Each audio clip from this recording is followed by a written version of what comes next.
Catecismo da Igreja Católica, números 711 a 720, neste dia 24 de março. Vamos continuar refletindo sobre o Espírito Santo na nossa igreja.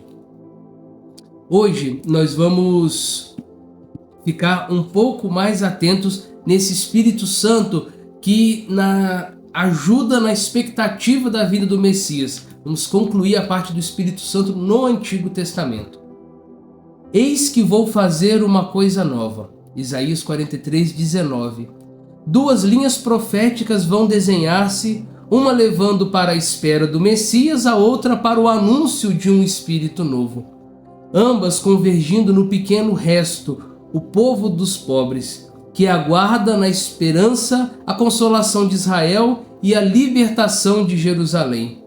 Vimos anteriormente como Jesus realiza as profecias que lhe dizem respeito.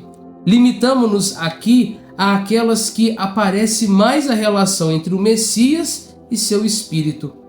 Os traços do rosto do Messias esperado começam a aparecer no livro do Emanuel, quando Isaías teve a visão da glória de Cristo, em especial Isaías 11, de 1 a 2. Um ramo sairá do trono de Jessé, um rebento brotará de suas raízes, sobre ele repousará o Espírito do Senhor, Espírito de sabedoria e de inteligência, Espírito de conselho e de fortaleza, Espírito de conhecimento e de temor do Senhor. Os traços do Messias são revelados sobretudo nos cantos do servo. Esses cantos anunciam o sentido da paixão de Jesus, e são aqueles que a gente ouve falar dos cânticos do servo sofredor. São 3 que a gente ouve no livro do profeta Isaías, apontam para a paixão de Jesus. Indicam assim a maneira como ele derramará o Espírito Santo para vivificar a multidão, não partindo de fora, mas desposando nossa condição de escravo. Tomando sobre si a nossa morte, ele pode comunicar-nos seu Espírito, o Espírito de vida. É por isso que Cristo inaugura o anúncio da Boa Nova, fazendo sua esta passagem de Isaías. O Espírito do Senhor está sobre mim, porque ele me ungiu para evangelizar os pobres, curar os feridos de coração ferido, enviou-me para proclamar a remissão dos pecados, aos cegos a recuperação da vista, para restituir a liberdade aos oprimidos e proclamar um ano da graça do Senhor. Os textos proféticos diretamente referentes ao envio do Espírito Santo são oráculos que Deus fala ao coração de seu povo, na linguagem da promessa, como tônicas do amor e da fidelidade, cujo cumprimento São Pedro proclamará na manhã de Pentecostes. Segundo essas promessas, nos últimos tempos, o Espírito do Senhor renovará o coração dos homens, gravando neles uma lei nova.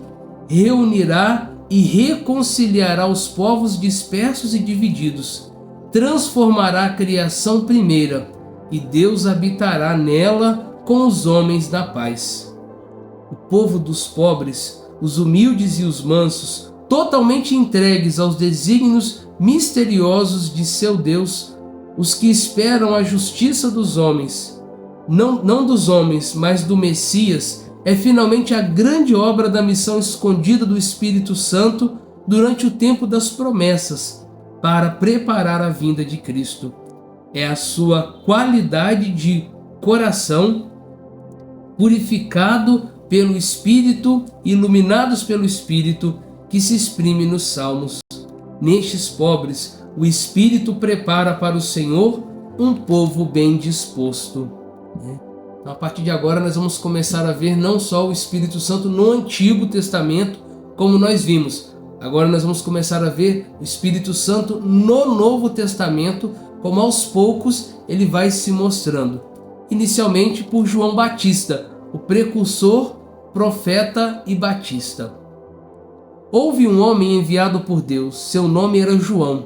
João é repleto do Espírito Santo, ainda no seio de sua mãe, Lucas 1,15, por obra do próprio Cristo, que a Virgem Maria acabava de conceber do Espírito Santo. A visitação de Maria a Isabel tornou-se assim a visita de Deus ao seu povo. João é Elias que deve vir. O fogo do Espírito habita nele e o faz correr adiante, na qualidade de precursor do Senhor que vem. Em João, o precursor, o Espírito Santo concluía a obra de preparar para o Senhor um povo bem disposto. João é mais do que um profeta. Nele, o Espírito Santo conclui a tarefa de falar pelos profetas. João encerra o ciclo dos profetas inaugurado por Elias. Anuncia a iminência da consolação de Israel. É a voz do Consolador que vem, como fará o Espírito de verdade. Ele vem como testemunha para dar testemunho da luz. Aos olhos de João, o Espírito realiza assim as pesquisas dos profetas, o desejo dos anjos, aquele sobre quem vires o Espírito descer e permanecer é o que batiza com o Espírito Santo.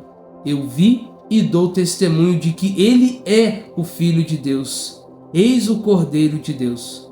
Finalmente, com João Batista, o Espírito Santo inaugura, prefigurando o que realizará com e em Cristo. Restituirá ao homem a semelhança divina que foi perdida com o pecado. O batismo de João era para o arrependimento. O batismo da água e do Espírito será um novo nascimento. A partir de amanhã a gente continua refletindo sobre o Espírito Santo no Novo Testamento.